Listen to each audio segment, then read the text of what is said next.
120 seconds.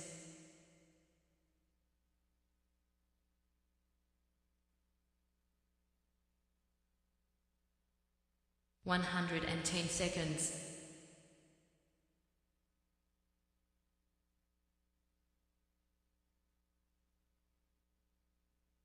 100 seconds.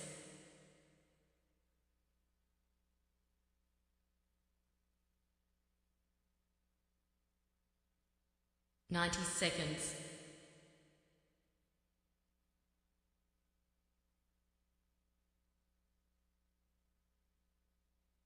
80 seconds.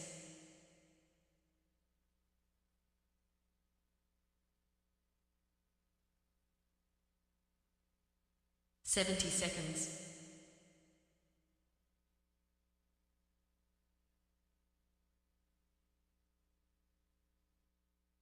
60 seconds.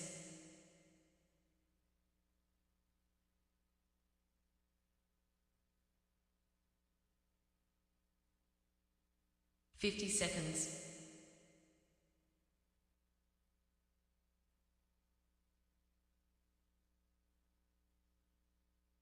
40 seconds.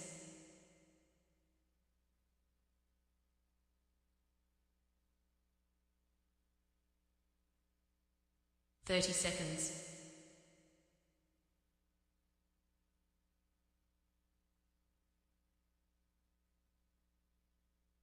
20 seconds.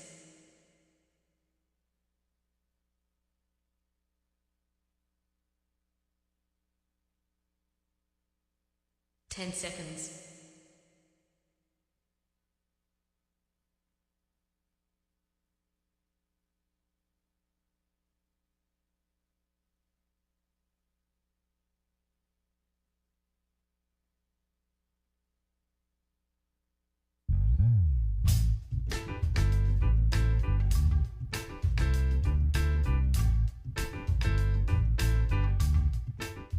My name's J.C. McCauley. I'm Naisha McCauley, and you're watching AccessTV.org.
Oh, yeah. All right, my friends, once again, it is indeed time to get our talk on. Jay Hogarth in the background. In Studio 1A, we have Cacique online. We got the one and only Dr. Bowen. So, Talk Champions are here. You all out there are here. Jay's here. Everybody's here. So, let's get started. Let's start off with Cacique. How you doing, sir? Hey, Stan, good morning, and good morning to Dr. Maya and to all our listeners and viewers. Grand Rising family, let's make it happen today. Oh, yeah. Dr. Bowen in the house. To the scene that makes a big scene. It's Wednesday, so I'm glad to be back in the seat. I know a few weeks ago I was over at a rest stop, and like the audio quality in terms of the internet connection was horrible, but it's nothing like being stationary and being actually connected and being able to hear what's going on and respond. And so I wanted to extend an apology to Cacique because I was missing some of the things that he was saying in terms of responses and comments and stuff like that. So heartfelt apology, charge it to my head. no. Yes, charge it to my head and not my heart, but actually charge it to the Wi-Fi connectivity. So it's all good. It's all good. Ready to flow into this zone. Thank you so much, Dr. Maya, and I accept your apology, and I apologize if I said anything that was out of line. That's never my intention. But thank you so much. I've forgotten about that. It's all behind us now, Dr. Maya. I know it's more than under the bridge, but it was something on my heart that I wanted to express. So beautiful. Again, if more individuals could take ownership of things that were either intentional or unintentional, I think this world would be a way better place. And that's what makes you magnificent, sister. Because that's what makes you great. When you do that, you just elevate yourself. You grow as a person, and it makes you smarter. So I appreciate it, and like I said, if I said anything, I also apologize. Thank you so much.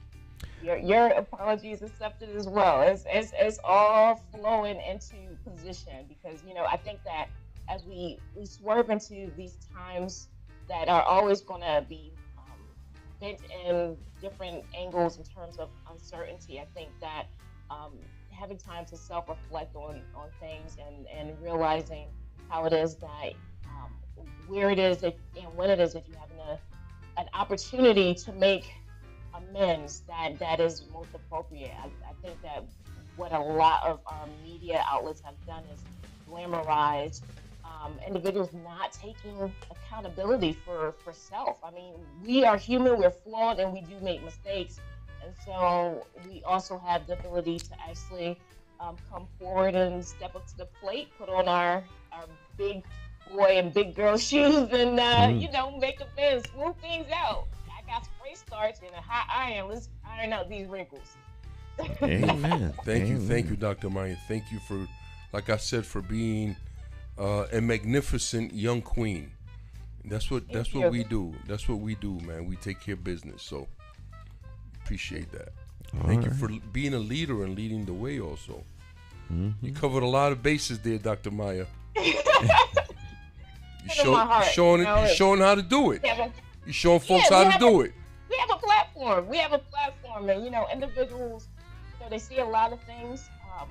Back in the day, when I was getting my dissertation, I actually started a radio show, Good News. It was dynamic because I brought individuals into the studio to talk about the good news that they were doing in the city. It was one of the things that was on my heart, because I'm like, we always hear about the bad, right? I'm like, let's hear some good news. And so I asked people to explain what it is that they defined as good news, and I told them to give some examples of their good news, good works. That's the name of the show, Good News, Good Works on WKND. Dr. Maya. I love it.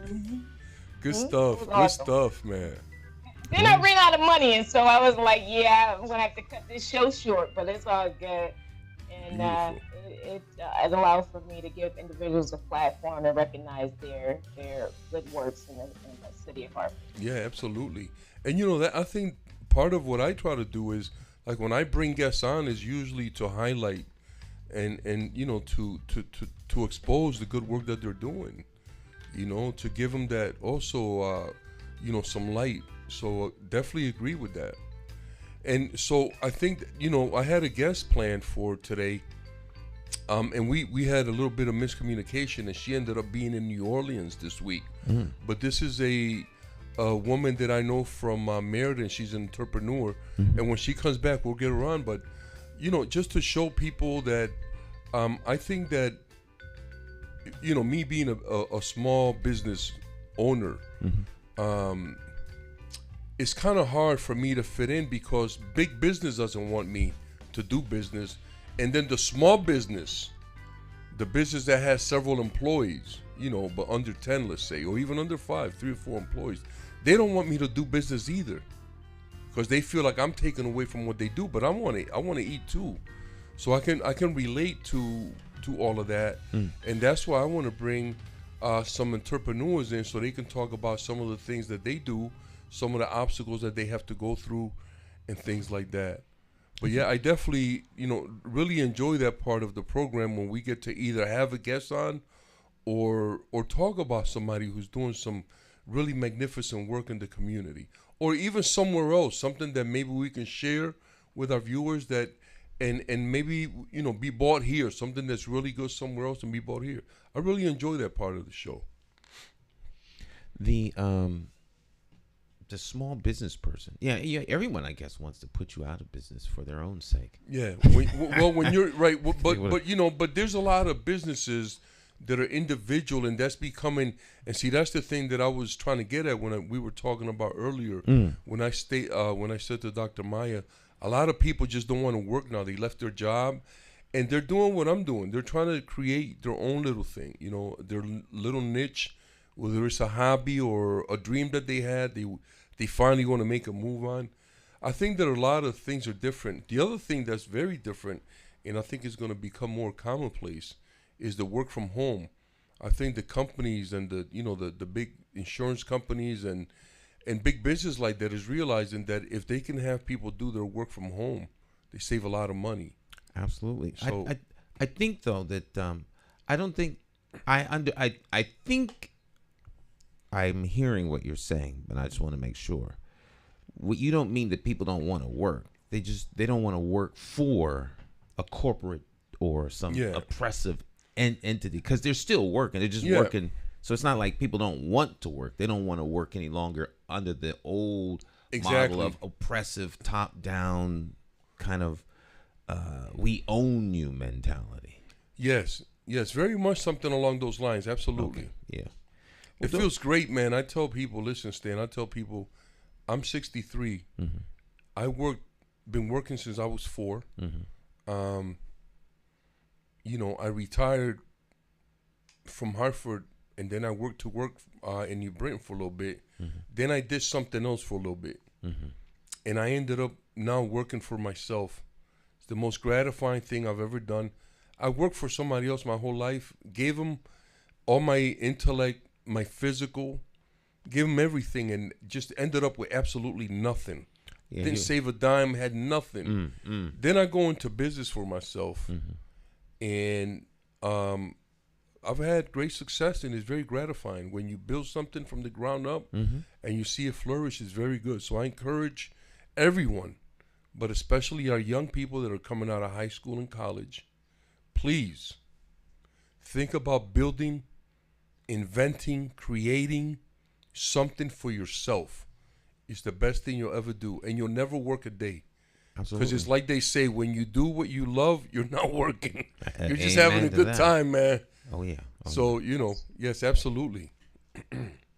I see like this dynamic changing with individuals taking on more at-home work opportunities, becoming something that can shift how it is that the businesses that are currently standing in downtown Hartford and other areas by converting those buildings from office spaces to residential, right? So it becomes a purposeful type of shift where it is that we need more housing. However, the dynamic where if that housing is not affordable for individuals, that's where that shift is going to be detrimental to individuals that can't afford to actually go into those converted office spaces. So it's a weird dynamic going on here where we know that we have a homeless issue.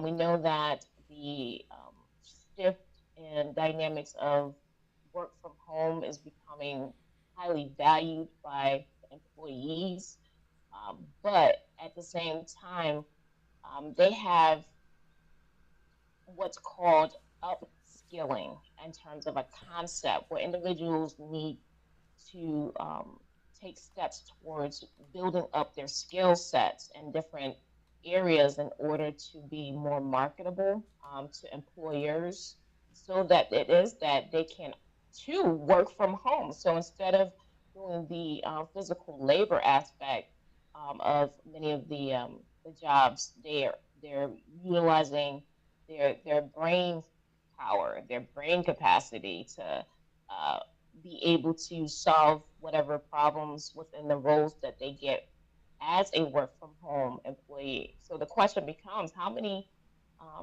Hartford residents are positioning themselves to upskill and be able to actually work from home so that it is that they can earn a pretty decent salary. Well, I think that a lot of people who there's a lot of people who can work from home, but I think there's a transition. So if you're working from home, you're still working for somebody. If you're working for yourself, you could be working from home, but I think your question is a really good question, and I think the answer to it is something that most people try to avoid, because then you have to do a deep dive into a whole lot of systems that have failed. If you consider, depending upon the data, that 41% upward to 61% of the adults in Hartford are functionally illiterate, it's hard to upscale in terms of getting involved with a lot of the things you need if you can't read. So, that is something that has to be attacked, addressed, and rectified. It can be, but it will never be if we don't talk about it. Just want to throw this question in here real quick. It's a real question. Mm-hmm. Do you think that the salaries of teachers should be incumbent on partly on the figures that you gave, right? But the point that I want to make here, which is to kind of stay on with Dr. Maya, is what we started talking about earlier. And I mentioned this on the program before. But there has to be better opportunities that are real and are doable immediately for small, really, really small businesses and crafts people. And I've said it before, and I'll say it again. The baseball stadium, once or twice a week, should be a flea market for vendors to go in there and sell their stuff. It's good for the city. It's good for the vendors. It's good for downtown, because now all the downtown people on their lunch break or whatever can come down there throughout the day and check out, what people have to sell, things that we make with our hands. I would love to sell my cannabis and all the chest thing. I have two businesses. All the chest things that I offer in a flea market like that. You know what I'm saying? Once a week. And I said it before. It's a leader from the community, somebody like Kamora Harrington, and others should be kind of leading that effort, to make that happen. Well, I think that's absolute. I mean, that absolutely can be done. That's a matter of coordination. It's not even coordination. It's a political decision for someone to say yes. Let's make it happen. The idea has been put forth on this program a couple times. Mm-hmm. And Jay Stan, when you become mayor, please entertain that. Well, I will absolutely entertain that when I become mayor, because it's very, very doable. But think about all the positives that I mentioned. Generate revenue for city and city vendors, people who live in the city. I don't think it's a hard sell. Well, give first dibs. Mm-hmm. And they get a percentage of city vendors, but we want everybody to have an opportunity. You know what I'm saying? I think it's a great idea. It doesn't have to be sold. It needs to be acted upon. So whoever the powers that be, I mean, it could be done right now. It could be done right now. But I think some of the things that both of you were talking about. There's a lot of different things on the table. The housing that's affordable, housing for those who are homeless, the homeless issue, if you have, and then you have housing for those, a need for housing for people who can afford but can't afford the prices of the housing downtown. And that's because Stan, and I'm sorry to interject so brusquely, man, but we have to define what the hell affordable housing means. Well, that's what we're getting toward, Lou. Or Cacique. Yes, we have to do that. Right. So affordable housing to me means that a working mom with 3 kids by herself can afford a 3 bedroom apartment comfortably. And if that means $400 a month, that's what it is. Well, that's affordable housing. Okay, all right. You can't let other people put a definition on it. That's affordable to that person.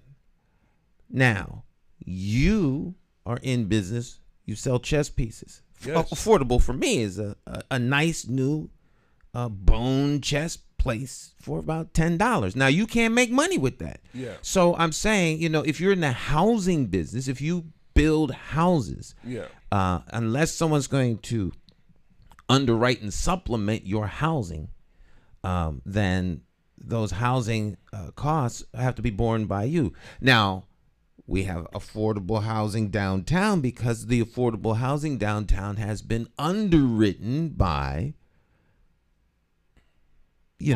government agencies is handing out money. So I understand all that, but my point is, all of the affordable housing doesn't have to be downtown. There's other places to put housing. I mean, we need to use a different math to decide what's affordable. I'll give you an example of what I'm talking about. You just said what was affordable. Well, I'll give you an example of another way to look at it. Mm-hmm.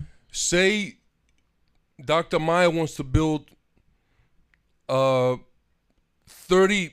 complex with 30 apartments. All right. With 2 and 3 bedrooms, whatever. Now you decide. And also, hold up. Let me give you the wait, because I'm gonna interrupt abruptly. Go ahead. The housing. First of all, we need to. There is a way to define this because we've had a guest that actually went into this, and he's building houses here in Hartford. Houses that people can afford, homes that people can afford. That's what we need to talk about, because the term affordable housing is a misnomer. So we need to stop using that term. Housing that people can afford is what it's referred to. So when that's still tricky. No, it's not tricky. Housing that people can afford. If you can afford a house that's $400 a month, then how do we get you into that? And also, I don't consider apartments housing. I consider it a place where you can live. Okay. So when we talk about housing and home ownership, apartments is not that. Apartments help someone else get rich at your expense. Okay. And they're pumping people into all those things downtown. Those are all rentals. All of those are rentals. So let's talk about that, Stan. Right. And then affordable housing, or housing that people can afford, is a way you grow your community, you empower people economically, and there are housing that's being built in the north end of Hartford right now. There's a lot of people trying to even stop this forward move from happening that are affordable, where people can afford to move into them. And that, I think, is what we need to talk about. Because if you're talking about the kind of housing you're speaking of, or homes or places to live, 3-bedroom, $400 a month, that means it's a HUD homestead, if you will, which means it's underwritten by the government. There's not a single building unit downtown that qualifies for HUD supplemental housing. So even if they get affordable housing carve out and they get some government money because they're going to make some of it, quote unquote, affordable, the people who really need that space can't move in because it doesn't meet the qualifications. There aren't 3 bedrooms. There's like maybe 2 or 3 3-bedroom apartments. They don't meet the size as laid out. So when city council people, when government officials sign off on this, they need to do the deep dive and they need to understand, because we're all being gamed. So here's the thing. That's what I prefer. No, go ahead, Dr. Maya. Go ahead. No, they're hustling Hartford in regards to what we actually get out of it, right? If it's quid pro quo, in terms of being, I get something, you get something, based on some type of exchange, then Hartford is actually being hustled. Because if we're giving out incentives to come here, and if you go down to Stanford, they're saying, based off of the Monday show a few months ago, right? they're not giving out incentives for businesses to come in and do certain things. They are attractive from the perspective that individuals are coming in and saying, you know what, we want to do business with you for X, Y, and Z reason. But where it is that Hartford, like Stan is saying, had to do a more deeper dive in terms of what is going to be in the best interest of Hartford's current residents, that's not being done, right? And so if it is that's not being done, then outside entities are actually gaining more from coming into Hartford and will eventually leave with what they benefited from, still leaving Hartford in a detrimental state, because there is no quid pro quo. There's no benefit when it is that you can't do that deep dive to make sure that the residents are actually going to be gaining something from the presence of entities that come from the outside. So that's where it is. So the point that I was making before, and everything that you spoke about, Stan, has to do with the profit margin, right? Mm-hmm. And that's all we talk about. So here's what I'm saying. Say a house costs, $100,000 to build, and then the land on there costs $50,000. So you have a house that costs $150,000 to build, mm-hmm. and that house is slated to be good for, let's say, 100 years, right? At some point, we have to say, we can sell this house for this much, and the people that build it and the people who sold the land, they all get to earn. But there has to be a limit on how much people can sell that for, including the land, the materials, because it's all out of control. It's all about the profit margin. In the conversation that we're having now, Stan, neither you nor Dr. Maya, and respectfully, right, it's just an observation, neither one of you spoke about people. Well, you know what I'm saying? People is at the heart of what we're talking about. People have to come before the profit margin.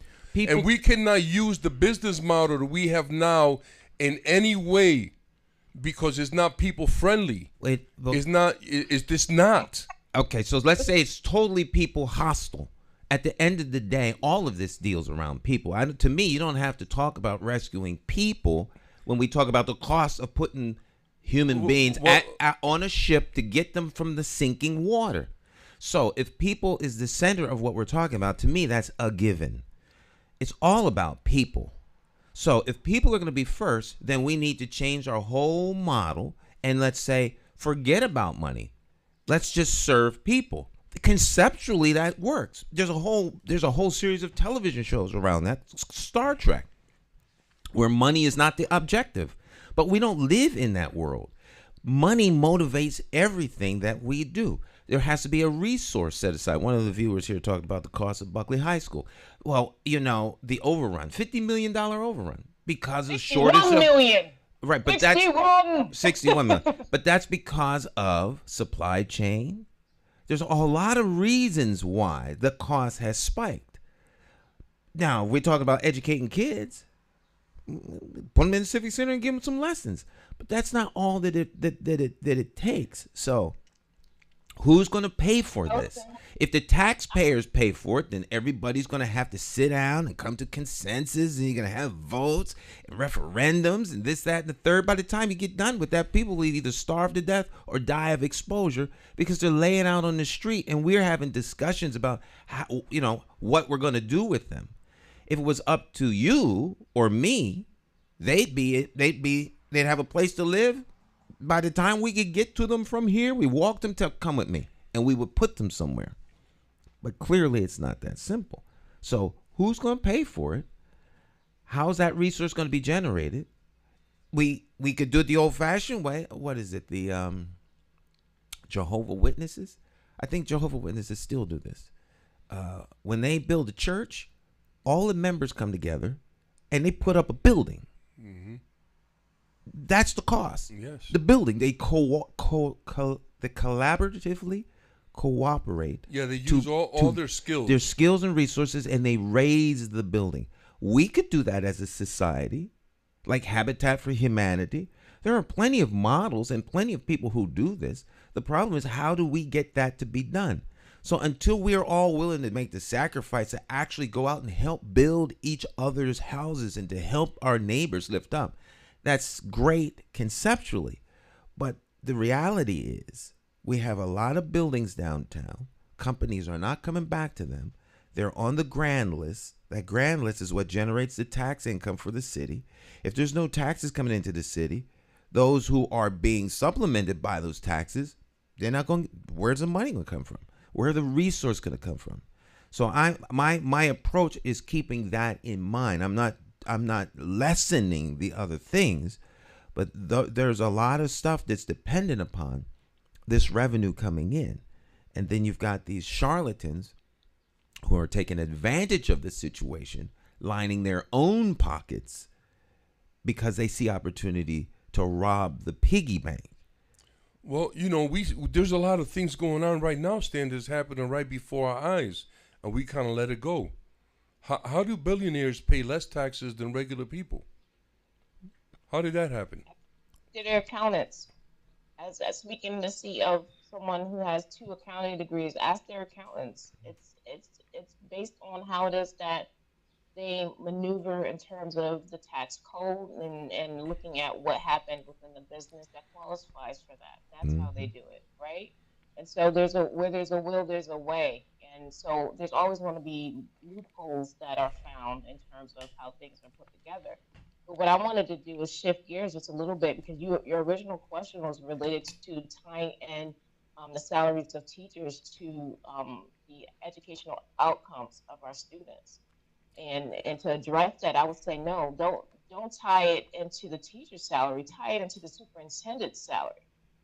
She's the lead, or he's the lead, right, of all the teachers. And so what it is that leadership in that role, hold on for a second. Yes. It is that the leadership does in their role is going to ultimately be how it is that things get done, because it starts from the top. Leadership starts from the top and it flows downward. What we have here in Hartford right now is a huge retention issue, where it is that at the board meeting, you hear the explanations being given on why it is that talent management can't do what they're hiring a New Jersey-based firm to come in to do is beyond me, right? I always leave with more questions because they talk in circles. I'm like on a hamster wheel. I'm like, so where does that tie in? And then none of it actually makes sense. And it doesn't make sense on purpose, because essentially what it's saying to me is that somebody doesn't know what they're actually doing.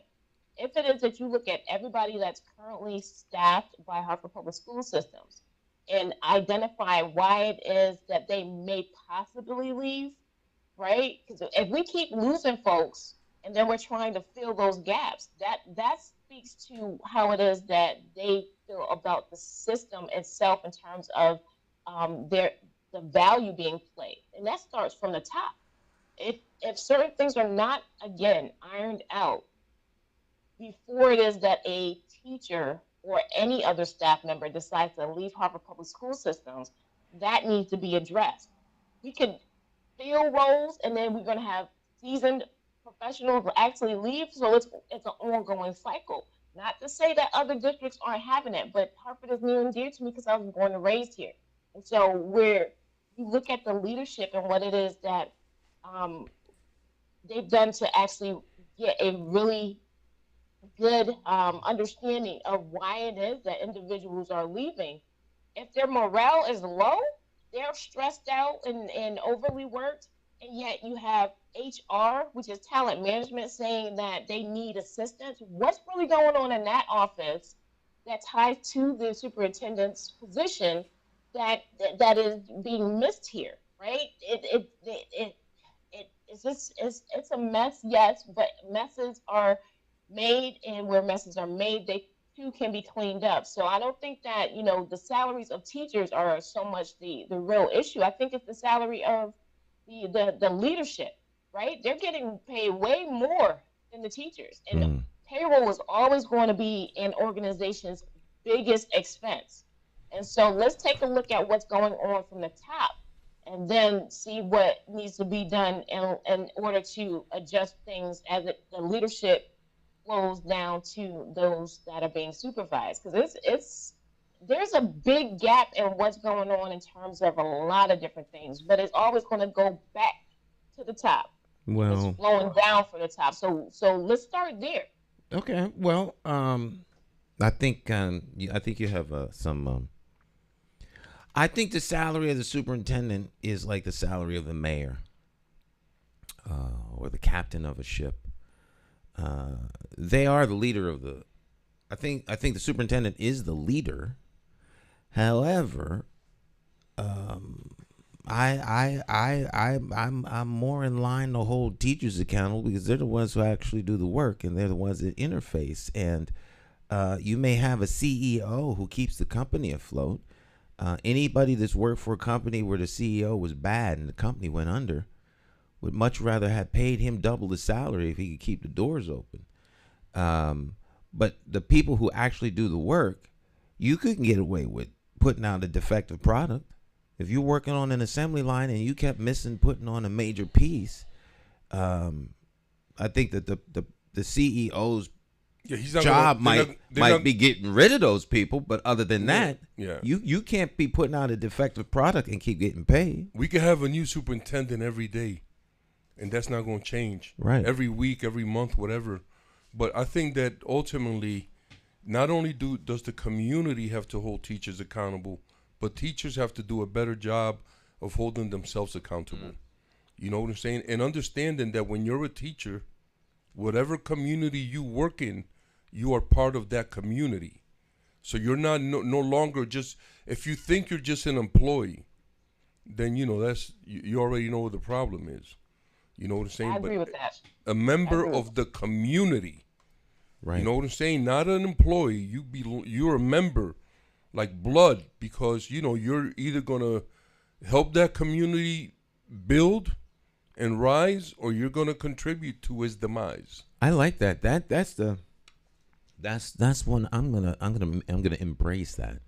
Even if you don't live there, you're being welcomed into the community as a contributor to its betterment. Absolutely. And if you can't contribute to the betterment of the community, teaching children in Hartford, then you need to start looking for another job. Yeah, and when the police chief does a bad job, you don't fire the mayor, you fire the police chief.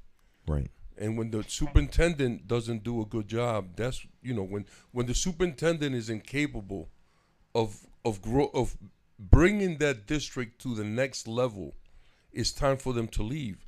And they can come back. They can go out there and learn some new things and then maybe come back. And that's what a good homegrown individual does. If you manage to get a job here, you take it as far as you can with the skill set that you've learned, and then you go and you travel.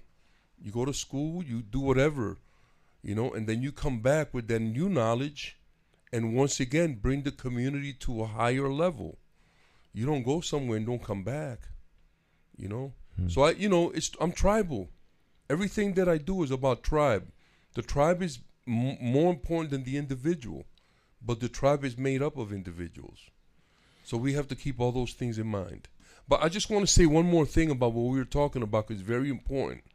And this is, we talk about changing things. So I think that the profit for anybody who's building anything or selling anything should be the benefit that it will provide to the planet.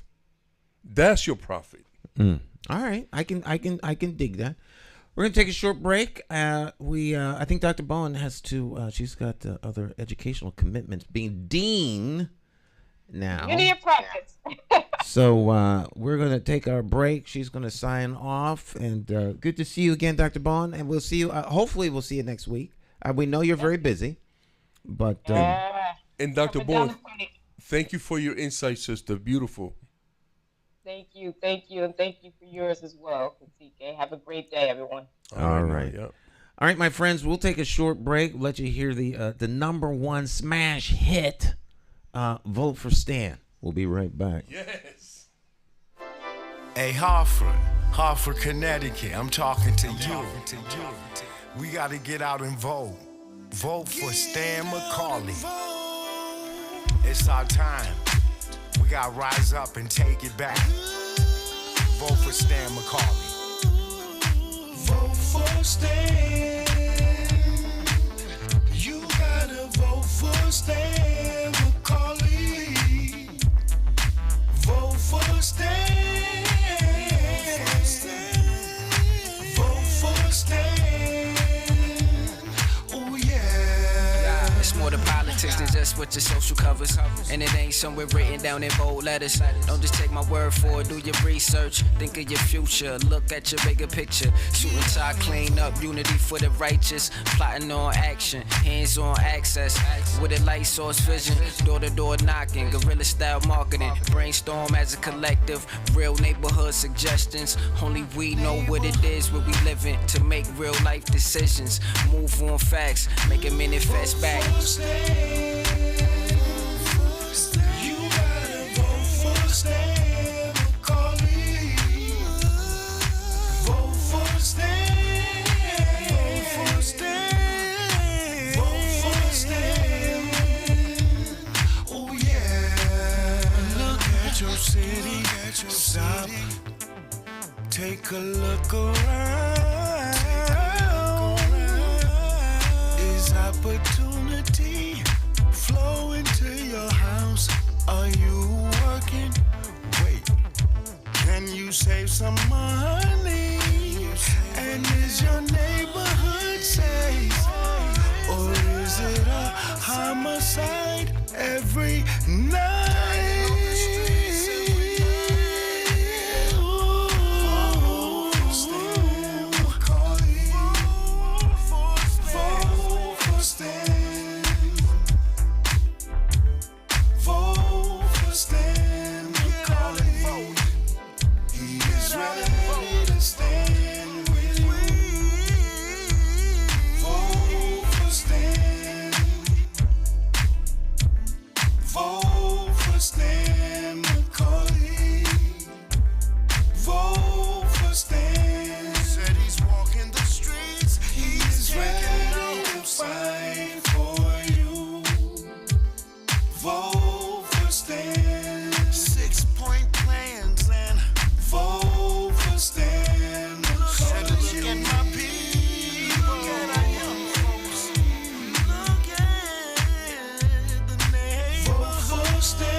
My name is Marlon E. Starler Sr.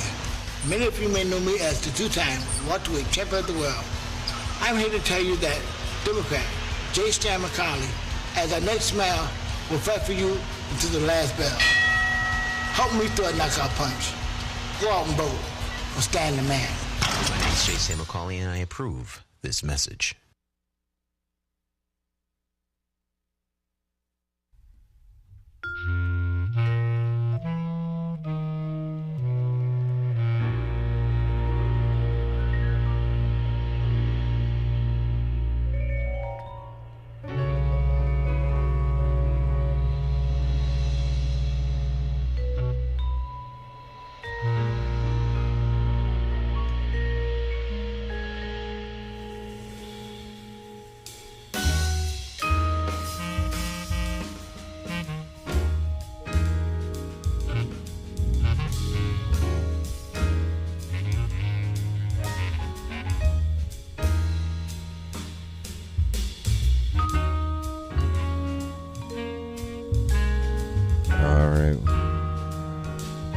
Welcome back. The off-air conversation is there's a reason why in radio and television you have off-air conversations, and then you hope some of it doesn't bleed over to the actual on-air conversation.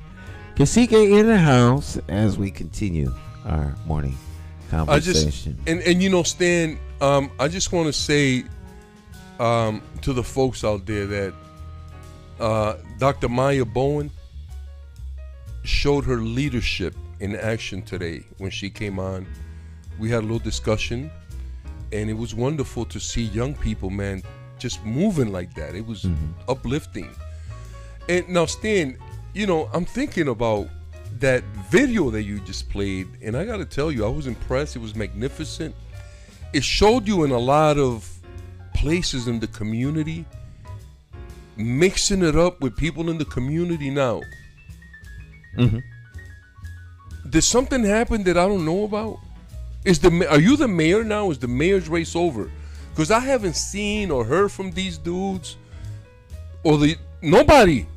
The men or the women running, I haven't seen any advertising. Did they give in? I can't speak to what their strategies are. I mean, obviously I see them because there's opportunities where we are all in the same space at the same time. But beyond that, are they showing up to congratulate you? What's the deal, Stan? I think they want to congratulate me, but they don't know how to do so. Their pride is in their way. They're proud. They're hanging on. And see, that's what we call in the indigenous community, Stan. That's what we call false pride. You're hanging on to something that's not real. I think that, and this is a message from Cacique to all the people running for mayor against Stan. Do the right thing. Throw the towel in and support him. And let's take our city to the next level. Stan, after the show, I just want you to walk to City Hall, and we'll send somebody down there to disinfect it. And just go take your spot, man. Take your spot. Is yours, man. The community has willed it. Yes. Let's make it happen, man. You know, I'm just so happy, man, to be on the show, sharing information. And seriously, folks, take a look at Stan. Invite him to bring his bus to your block. Call all your neighbors out. Let them know Stan's coming tomorrow at 3 o'clock for whatever time you all decide. And then you can have a personal meeting with Hartford's next mayor. Share your concerns. Ask any questions that you may have. And he'll be there to answer them personally. One-on-one with Mayor Stan. Absolutely. You know, that's one. That's why we have the bus. This is a mobile campaign office, and there's no better forum than the one that's held for you on your block, at your house, one-on-one with the tough questions that concern you. Because if you go to the forums, and there's one coming up this Thursday, you should go. And there's another one coming up on Tuesday. You should go to that one too. Hey Stan, before you go on, can you let us know where those forums are going to be? The one on Thursday. The one on Thursday, this coming Thursday, is over at Trinity College. Let me see if I can pull that up on the screen here.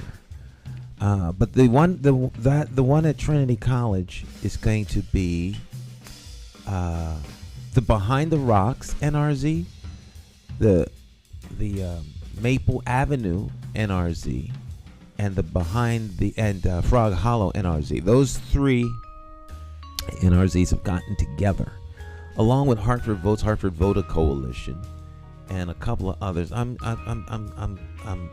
bringing up. I'm gonna bring up the flyer here.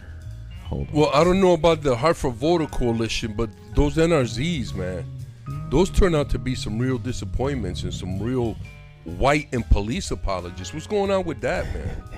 You're gonna have your hands full with them. Well, I think the NRZs actually, you know, in terms of their real power as legislated, they have the potential for them to do great work is there, but I think with the right I think our vision NRZs and leadership, they can be. I think they missed that part, Stan. They can be powerful. We haven't seen that yet.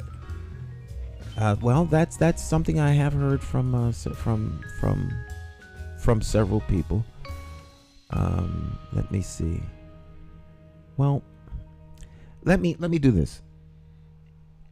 We'll take a short break. When we come back, we'll show you where those are at. Beautiful, Stan. How do you define evil? Is evil the pedophile school administrator or taxation without representation? Is it the gatekeeping community leaders who sell out the very people they were elected to fight for? Or is evil the politician that puts out lies and takes in cash? However you may classify evil, having to choose the lesser of two evils still leaves you with evil. Nowhere does this rule apply more than during an election for mayor. Choosing a candidate who is the lesser of two evils still leaves you with evil. No wonder so many people don't vote. It's time for the constituents to flip the script and vote for a mayor you can trust. My name is Jason McCauley. I am an independent thinker, and I approve this message. I'm asking you for your vote on Tuesday, September the 12th, 2023, in the Democratic Party primary election for mayor for the city of Hartford. I, like you, am an independent thinker. So let's sit down and talk about my path to victory and why my 5-point plan for Hartford will work. Stop listening to the uninformed evil interests that tell you I can't win. For more information, visit McCauleyformayor.com. Have the courage to vote your conscience. Vote for the name you trust and know. Vote McCauley for mayor. All right.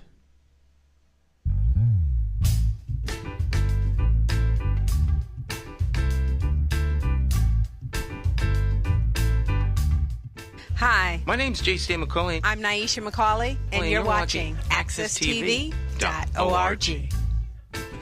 All right, welcome back. Now, there it is. Oh, that's kind of hard to see, isn't it? Let's zoom in.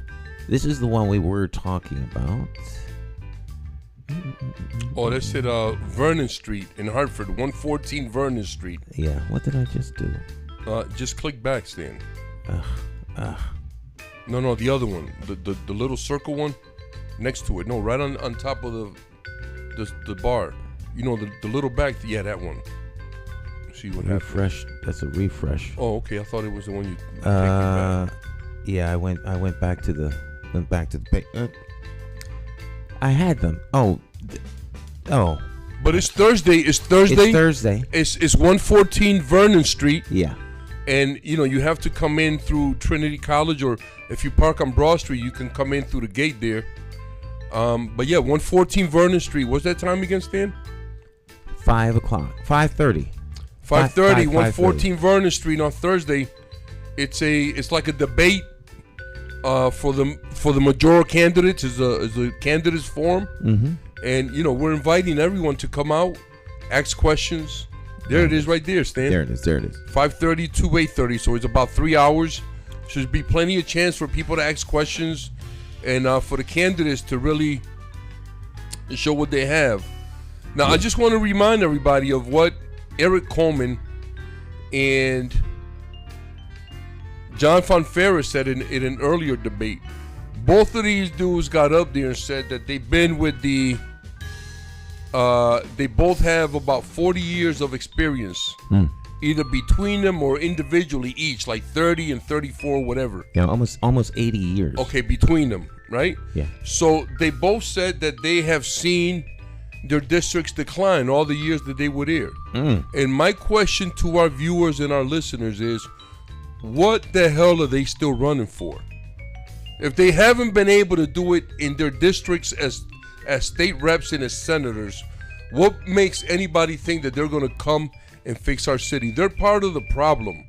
Okay? Well, maybe they want to. Maybe when they take that same decline and make it citywide. No, we ain't going for that. I'm just asking people, why are they still running? But more importantly, why would anybody support people like these? We need to support community-based people. Stan McCauley is from the community. And I'm going to keep saying that. These people are part of the problem. They are not part of the solution. If these people are already in the system, think about what's going on in our city and our schools. Why would we continue to vote for people that are the problem creators? They're not problem solvers. They're not bringing us solutions. All right. Well, next, here, let me do this. This is rude. You all get to see a little bit of behind the scenes action here. We're gonna bring up another graphic here. I'm gonna bring up the lower third, 6% standby graphic. Cue graphic up. That's how you would do that in the control room. Oh. All right. Standby super graphic up. All right. Now next page. Yeah, you talk through everything in the control room. Oh. Yeah. The Connecticut. That's at the Mark Twain House. Yeah, this is at the Mark Twain House. Now, this of course, is next Tuesday, June 27th, 2023, 5:30 to 7:30. Doors open at 5 o'clock. Mark Twain House and Museum, located at 351 Farmington Avenue. Now, this is a lot easier to navigate and get to because, of course, you don't have to like go onto the campus, walk around, see where things are. And so this is the Hartford 2023 mayoral candidate LGBTQIA+ forum. Now this is hosted by the City of Hartford's LGBTQ+ Commission. Doing that at the Mark Twain House, one of the most racist men in America, and they try to convince us that it was just in his writings, so he can get away with whatever he wanted. They couldn't do it at the, why don't we have an Emmett Till House?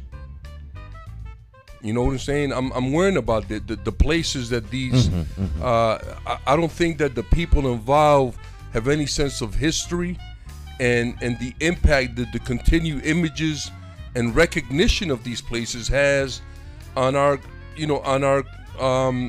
community psyche, man. Well, obviously I can't speak to that, but good point. But all of the candidates will be there. Arunan Arulampalam, Senator Eric Coleman, Renardo Dunn, Senator John Funfair, Tracy Funny, Councilman Nick LeBron. We're going to teach Nick how to say his name. And, of course, myself, Jay Stamkos. Moderated by Lawrence Samuel Young, owner of Lawrence Young Consulting. And he's the Executive Vice President and Chief of Staff at the Charter Oak Health Center. So this should be a good forum. And so should the one on Thursday. On Thursday. So Thursday's coming up. And the Thursday one's going to be interesting because this is going to be what I call a speed date forum. You ever been to the speed date forums? No. Some people don't like them. But the speed date forum, each candidate's going to get like 2 minutes. Talk about why they think they're the greatest slice of bread in the loaf. All right. And then they're going to break out into small groups. They're going to have like groups. Yep. And then the candidates will come and go into those groups and get real direct questions from the group. Oh. And then the timer will go off, and then the candidates will switch to another group. And the candidates will go through all of the groups, and all of the groups will ask questions of each candidate up close and personal. And it's always interesting because there's always a more dominant individual in the group. Yes. Who kind of, because everyone in there ain't going to get a able answer, but they wouldn't be able to everyone wouldn't be able to ask a question anyway if it was just a straight forum with 300 people in the room. You're going to have maybe 10 or 15 people actually get to the mic and ask questions. So here's a question that I have. Racism is one of the biggest problems that we have in our country. And it's behind a lot of the crimes that are committed against people of color in this country, right? And in all of these forums, I've never heard anybody talk about creating a rubric or some kind of system where we can start to identify racist individuals in our bureaucracy, in the police department, in the school system, and start to, like we talked about before, and I know you don't like this, Dan, but send them to re-educate them, and when that re-education doesn't take place, then they have to be, eliminated. They have to be fired from their position. We don't talk about that because racism is not a crime that affects white people. That's why we don't talk about it. I don't. But it is a crime, nevertheless. I just don't want you or the audience to forget that. I think I think that's legitimate. I don't have a problem talking about racism. But nobody has. Nobody has brought it up. That's true. Incidences and people need and to things bring like that. If people bring the subjects up at forums, then those subjects will get addressed. But to your point about, you said, I don't like something. I like what you just said in terms of the retraining and then firing. What I don't like is the idea of not terminating the person who has that's problematic. Right. That has continued this behavior, yeah. Right. But I think you added the termination there. Because before, when we were having that conversation, you thought they should be retrained. No, they should be, but when the re-education doesn't take place, doesn't happen, they don't make the necessary adjustments, then they have to be terminated, because then we're co-signing their criminal behavior. What if we just give them a lobotomy? I'm just joking. Damn, Stan. You're scaring me with that macabre joke there, man. Well, to me, that's what re-education is. If you, I can understand where a person may be missing something because they don't have the particular information or data or whatever. Were you watching Dr. Frankenstein this weekend? We start retraining people. It's like think like I think. And I just have a fundamental aversion to that kind of thinking. So I just get rid of them. You're not right for this environment. Yeah. You need to go somewhere else where you can freely think as a racist. Well, here's the thing about that. I had this conversation with my uncle yesterday. I think a lot of us sometimes move in cowardice, but it's because we don't know. And then once it's brought to our attention, if we make the necessary adjustments, then we're not cowards. But if we don't, then that the person is a coward.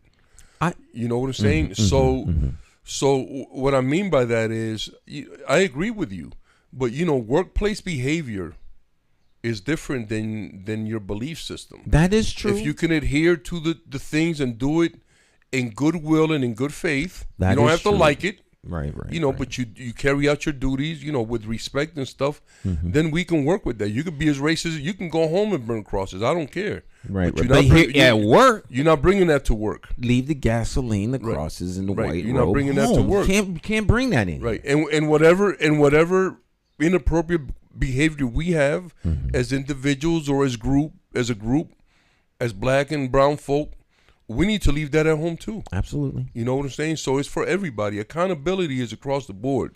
I subscribe to that 100%. That's one of the reasons why I'm such a big constituent fan.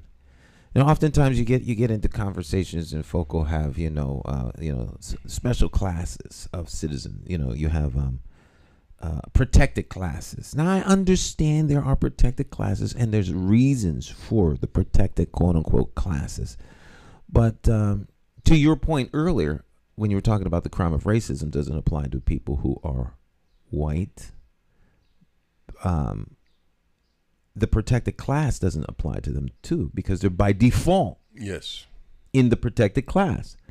They're constituents. So I want to be treated as a constituent. I don't want to be treated as a protective class, because there's a box. When you fall into the protective class, you're taken and you're put into a box. Yeah. And the box has constraints. You can't step out of the box now. Yep. And now we're going to give you this much. I want what's on the outside of the box. And that to me is where the constituent is. So it robs you of your real power as a constituent and limits you by putting you in this box under the pretense of you're going to get special attention. Yeah. No, I don't want special attention. I want the attention you all have. Not special. Right. The average attention. Right. The attention that just goes naturally. Right. And so that's just me. Well, and to kind of stay on the subject, Stan, when we talk about Brother Chris Duke's case and how well it's going, and I said to them, why don't they use RICO? And I talked about this on the show, because it's all the police is different government agencies, and that's RICO. That's racketeering. They're committing crimes. They're organized. There's a leader, the head of different agencies. It could be multiple leaders. You know what I'm saying? So RICO, the same thing with Trump. I don't understand why he just throw the RICO Act on him. It covers everything that he did. They racketeers. You see how these laws do not apply to us. So what my point is that when we have to deal in terms of making changes in the law and stuff, now the people that we have to look at, Stan, is the prosecutors and the law and the judges, man. We have to look at their history of how they prosecuted black and brown versus white over their whole career to see the patterns so we can begin to eradicate that. Some people may not like that. It's going to make them look bad, but we have to do that. In order to understand their thinking, we have to look at their patterns. A person's pattern would tell you what they're thinking. You don't even have to talk to them. You know what I'm saying? So when we look at these records and we review each and every one of their cases, we can find that there is racketeering going on in the judicial system. It's easy to apply. People just have to use the law that's already there. We don't have to make one. It's already there. Well, there's this notion that, because you have three branches of government. Your legislative branch, executive branch, and the judicial branch. Yes. And for some reason, when it comes to corruption, people always think in terms of, first and foremost, the executive branch is usually the one that most people think is exceedingly corrupt. But then people also will make mention of the corruption in the legislative branch. But they always act like the judicial branch is above corruption or something. They're the worst. And they're part of the government. Well, they're the worst. There's the worst part of the government, Stan, because when a policeman uses a chokehold and kills someone, but that chokehold is part of their policy that was approved through the ranks all the way up to the people you're talking about, they're the ones that are the actual criminals because they're giving the police and others the power to commit these crimes. You know what I'm saying? And so we have to look at that. The laws. We have to look at the laws that are being passed. Look at all this stuff that happened recently with what they're teaching with the CRT, with the critical race theory. There are states that banned it, and they weren't even teaching it. You know what I'm saying? And that's a real knee-jerk response. That's the kind of legislature that we need to be trying to pass to make them, look like the fools that they are. Why is people like Mitch McConnell and, such terrible people like that still in office? They're still in office because the constituents that they serve keep them there. Right. So this is, the power of your voice is not to be discounted. And I use the word voice incorrectly, I really should say. I do mean voice, but that's not really what I mean. Because voice is a way to express. So the power of your ability to express yourself needs to really be championed.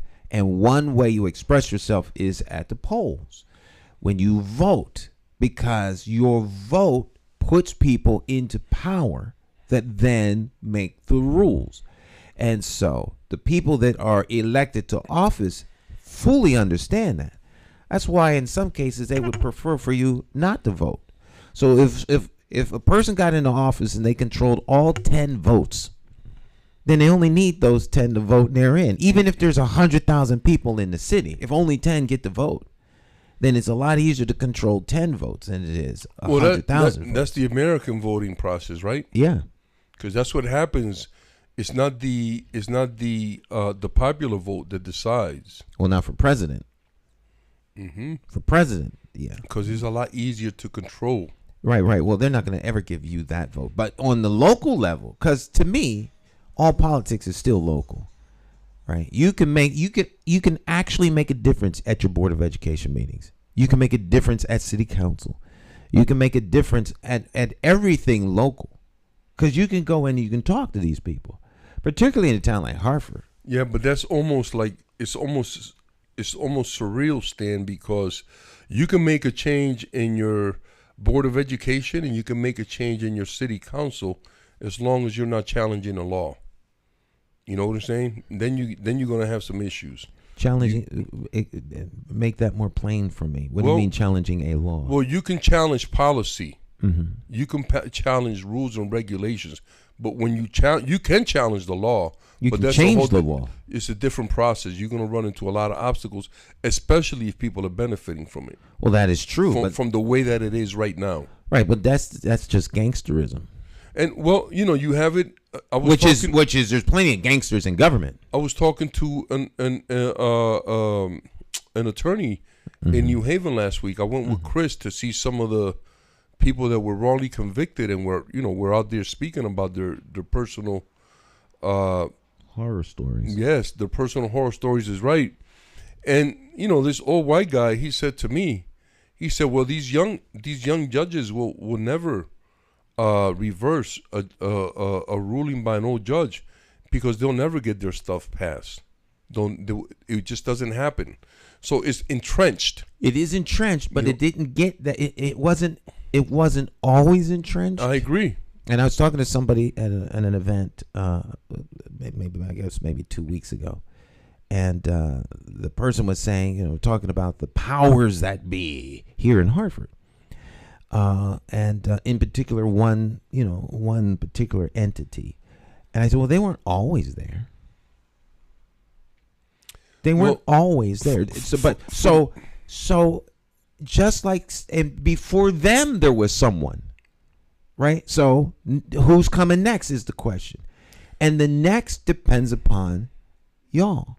Because remember, all government is local.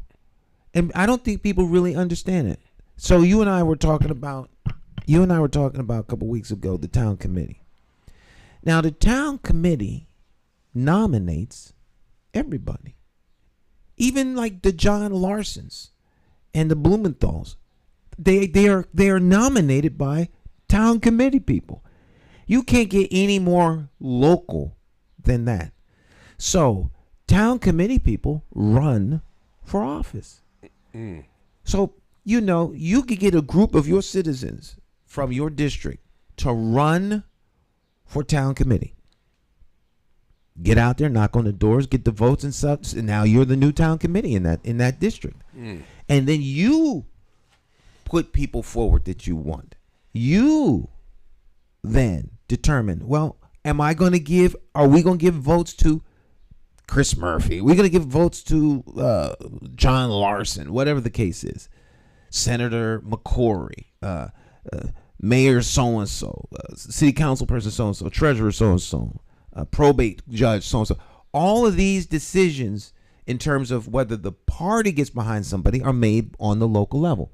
So the very first elected officials that should be held accountable for everything is the town committee person. So is the town committee person there to serve themselves and their interests, what they can get, or the community and the citizens that elected them? They are elected officials. Well, for me, Stan, all politics and all government is definitely not local. What the locals do is they do the bidding of the big government, and that's it. That's backwards. The big government lets you make a couple rules and regulations, but you ain't changing, you ain't making no laws, nothing substantial like that ever, period, done. So we're talking the difference between what should or could be and what is. What is. Exactly. What is. And what it is now is that all politics is played at the top. And you know what I'm saying? And then the party line. It filters down. Filters down. It trickles down, like Reagan used to say. It trickles down because we're not making any substantial changes. Rules and policies don't trump laws, and then local and state laws don't trump federal law. We just got to keep that. If you keep that in mind, you understand what a real power is. Your power comes with aligning with the power, unless you establish your own power, and that's what I'm saying that we could do. We can have our own power base and be at the same level as the federal government in terms of influence. and then we can talk, about all power is local, because now the locals really have power, but right now we have none at all. Period. We can, elect the mayor, but nobody's got to go. Nobody's got to go through the process of being given the Republican or the Democrat nomination. You can go right to the top and bypass all of that.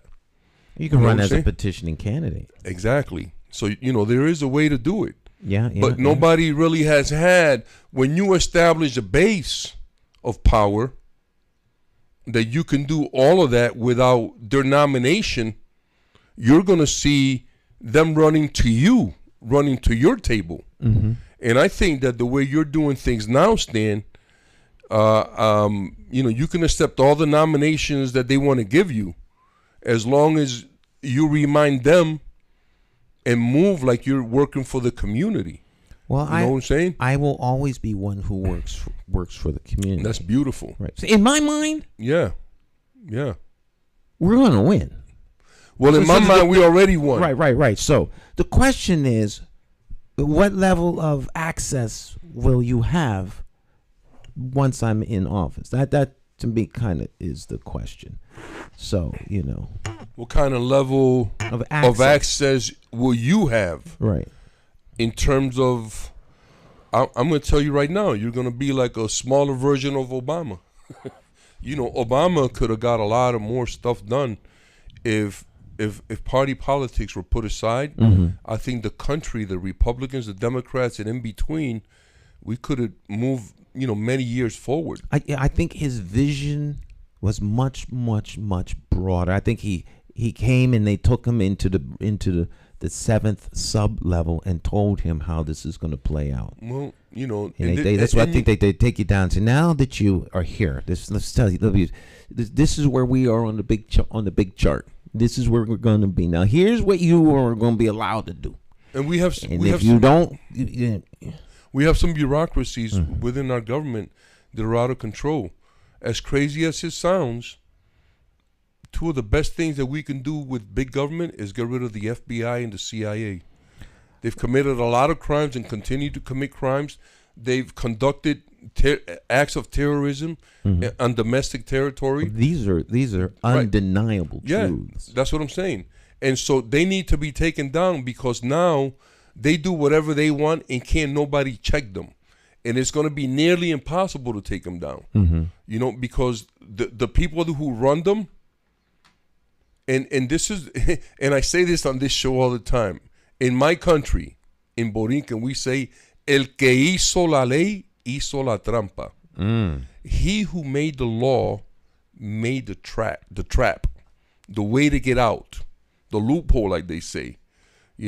So we don't know that. I talk about language. We didn't create this language. We're not going to master it. We're going to learn how to spell and read and stuff. We didn't create this language. And it's the same thing with the laws. We had nothing to do. And every law in this country, once again, is based on the Constitution. And once again, we had nothing to do with the creation of that document. You know what I'm saying? We have to rewrite that. So it all is going to come back to the same thing, Stan. No matter what conversation we have, it's about rebuilding. Well, it's about rejuvenating. All right. Well, let's get some feedback. We got a caller. Caller, are you there? Hello. How come I can't hear the caller? Oh, hold on, caller, hold on. There we go. Maybe now. Can you hear us? Hello. Interesting. Hello? They're not there. You may All have right, call back. Call back. What time is it? We got time. Somebody was trying to call. I was trying to get him on. Before we leave.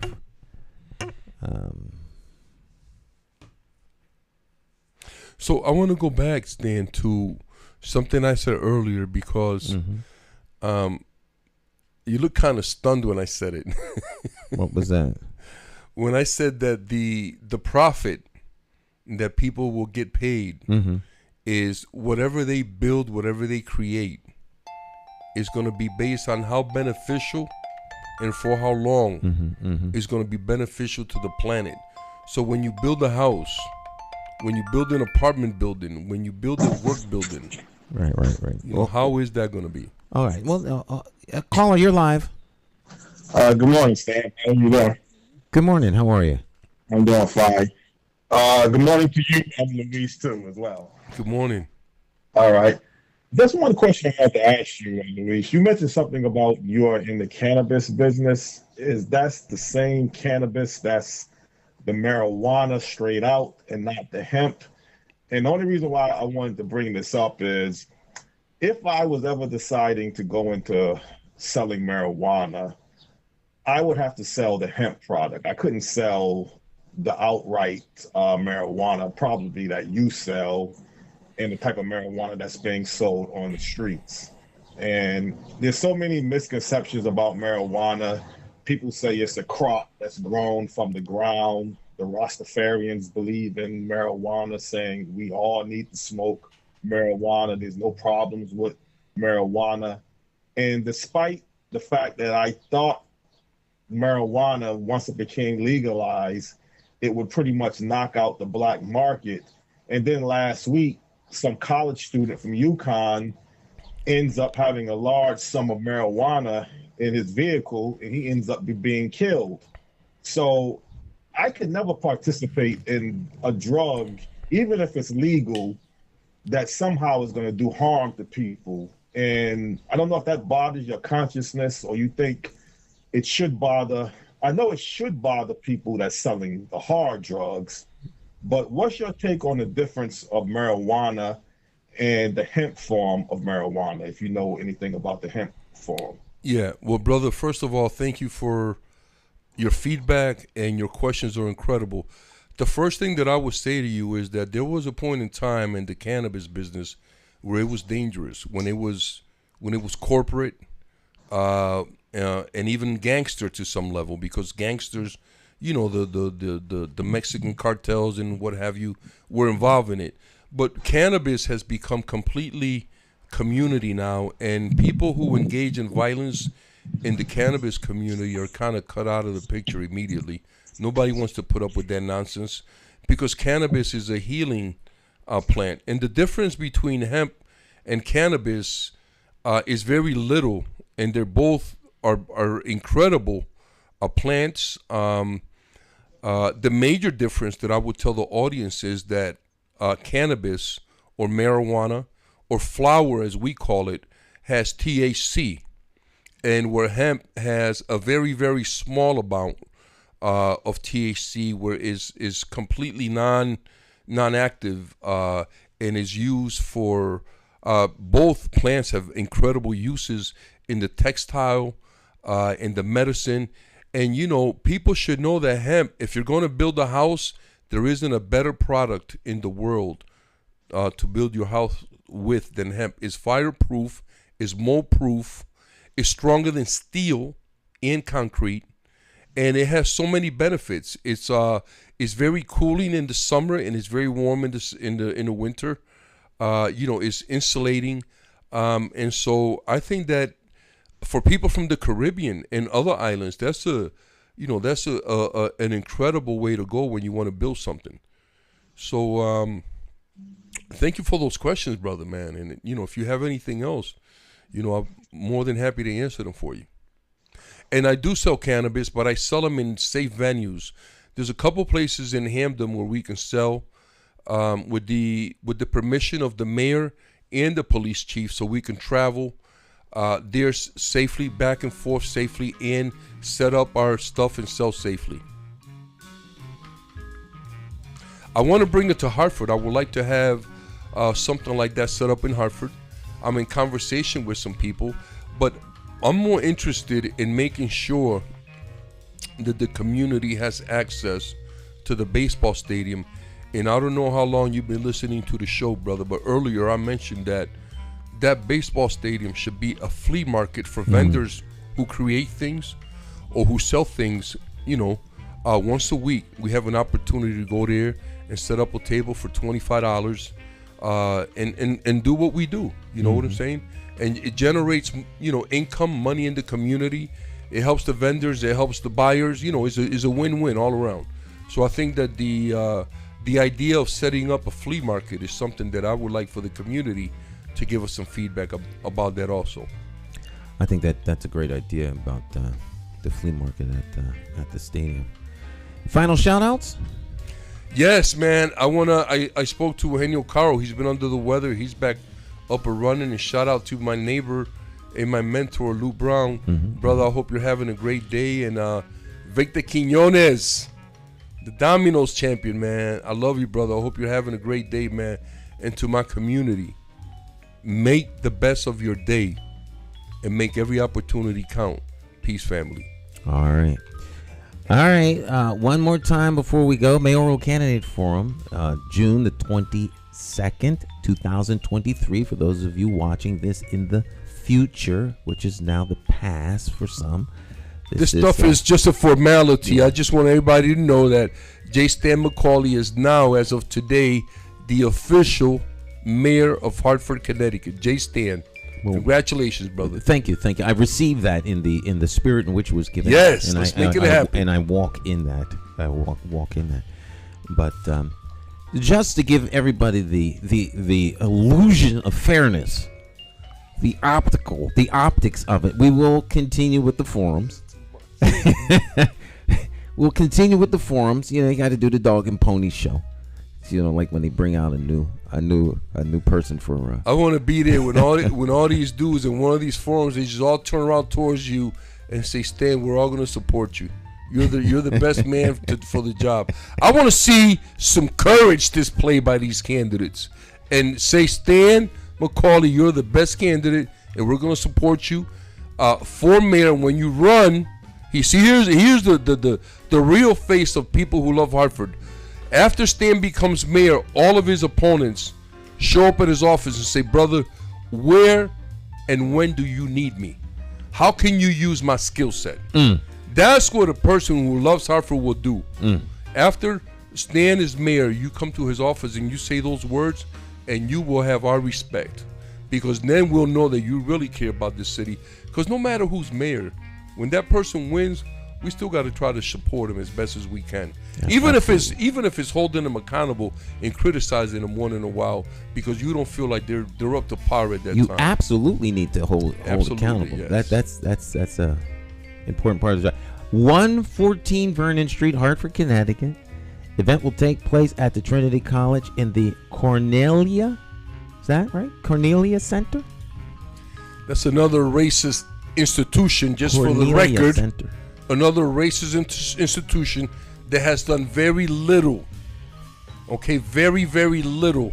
Compared to what it could do, it's done casi nada, next to nothing. Casi nada. And we're having a forum there because the organizer of these events don't have the common sense to have these events in community venues. Community venues. Not these white people venues where we're not even welcome. Let's get it right, family. All right, my friends. We'll see you next week. Bye.